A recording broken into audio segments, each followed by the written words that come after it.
Tu veux remettre ton jardin en forme avec une motobineuse puissante, mais tu ne sais pas quel modèle choisir? Alors reste avec nous, on te présente les meilleures motobineuses à essence, comparées directement de la plus faible à la plus puissante.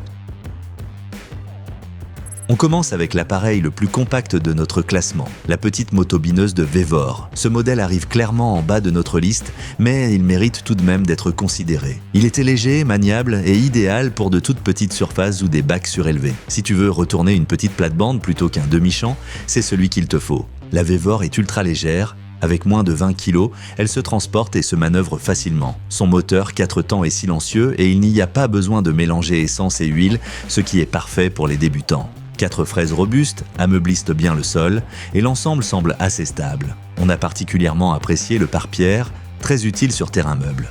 Mais soyons honnêtes, avec un moteur aussi petit et une largeur de seulement 34 cm, elle atteint vite ses limites sur des sols durs. Elle manque simplement de puissance et de profondeur pour les terres argileuses ou compactes. Et il n'y a ni marche arrière, ni fonctionnalité de confort. C'est un appareil simple et basique, donc si tu cherches une solution légère, économique et sans complications pour les petits travaux de jardin, la Vevor mérite d'être envisagée. Les meilleurs prix, pour toutes les motobineuses de cette vidéo, sont dans la description. Va jeter un œil.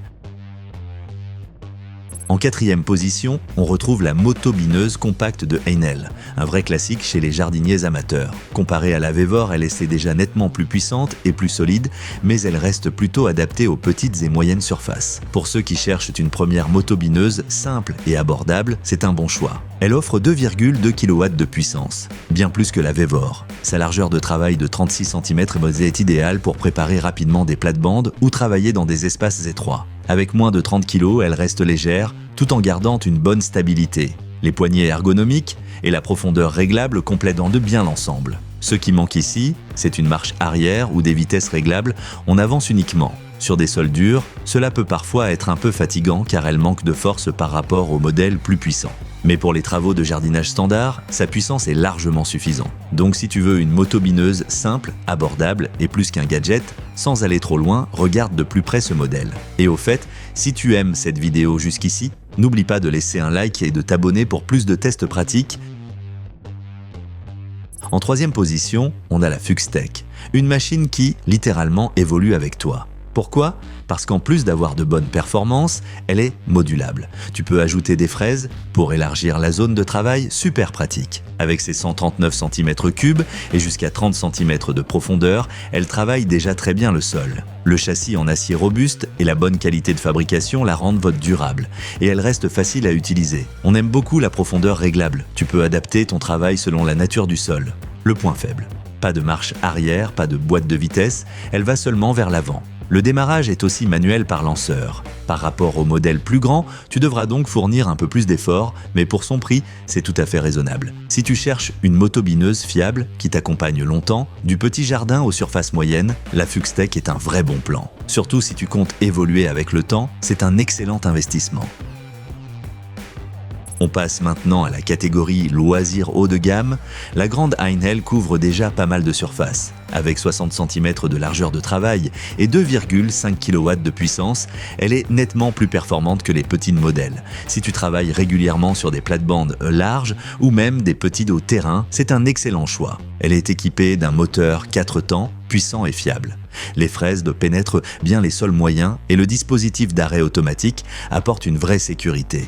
Dès que tu lâches la poignée, tout s'arrête. La poignée est réglable en hauteur et s'adapte bien à ta taille, très confortable pour les longues sessions. Mais ici aussi, il manque une marche arrière et un sélecteur de vitesse, dommage pour les manœuvres fréquentes. Et avec ses 35 kg, elle est moins facile à déplacer que les modèles plus légers. Pour les débutants, il faudra un peu de temps pour s'y habituer.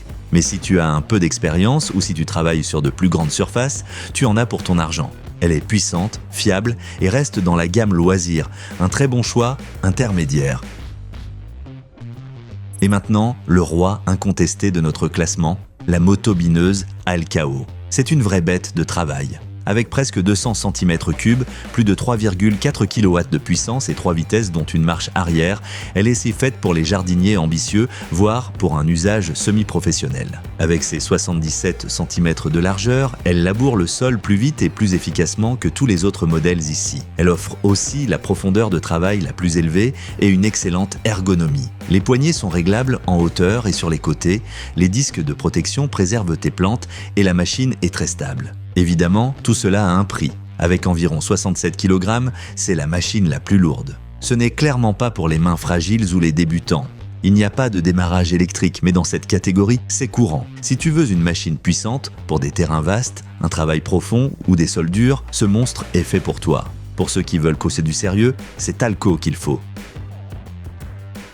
Tu trouveras tous les produits de cette vidéo dans la description au meilleur prix.